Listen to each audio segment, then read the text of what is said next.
ఈరోజు మార్కెట్లో చిన్న ఇన్వెస్టర్లే కాదు పెద్ద ఇన్వెస్టర్లు కూడా నష్టపోయిండ్రు. అది ఈరోజు మన యొక్క వీడియోలో ఎపిసోడ్.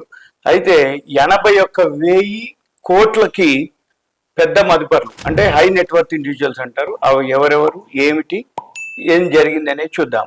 ఎప్పుడైతే stock market up and down జరుగుతుందో, లాస్ట్ ఇయర్ ఎప్పుడైతే ఆల్ టైమ్ హైక్ పోయిందో అప్పటి నుంచి మార్కెట్ ఫాల్ అవడం జరిగింది.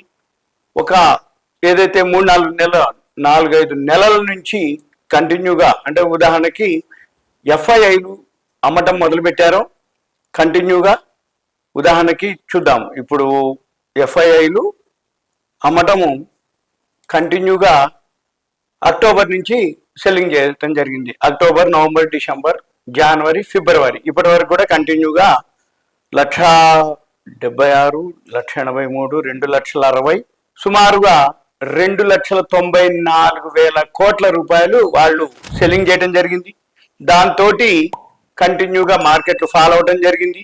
ఈ మార్కెట్లు ఎప్పుడైతే ఫాల్ అవుతున్నాయో పెద్ద ఇన్వెస్టర్ల పోర్ట్ఫోలియోలు కూడా తగ్గిపోవడం జరిగింది. ఈ టాప్ 10 ఎవరైతే టాప్ 10 ఉన్నారో హెచ్ఎన్ఐలు, high net worth individuals, anchor investors, ఎవరైతే పేరున్నటువంటి వాళ్ళందరి కూడా పోర్ట్ఫోలియోలు తగ్గిపోవడం జరిగింది. ఎప్పుడైతే ఎఫ్ఐఐలు, ఫారిన్ ఇన్స్టిట్యూషనల్ ఇన్వెస్టర్స్ అమ్మటాలు మొదలుపెట్టిరో రిటైల్ ఇన్వెస్టర్స్ పోర్ట్ఫోలియోలు కూడా తగ్గిపోవడం మొదలుపెట్టినాయి.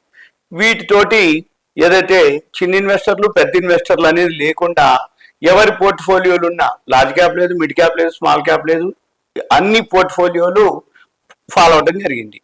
ఎప్పుడైతే last year Bombay stock exchange 85,978.25 పాయింట్లు 27.9 ఆల్ టైమ్ హైక్ రావడం జరిగింది. తర్వాత దాని నుంచి మార్కెట్లు అంటే ప్రాఫిట్ బుకింగ్ జరగడం జరిగింది.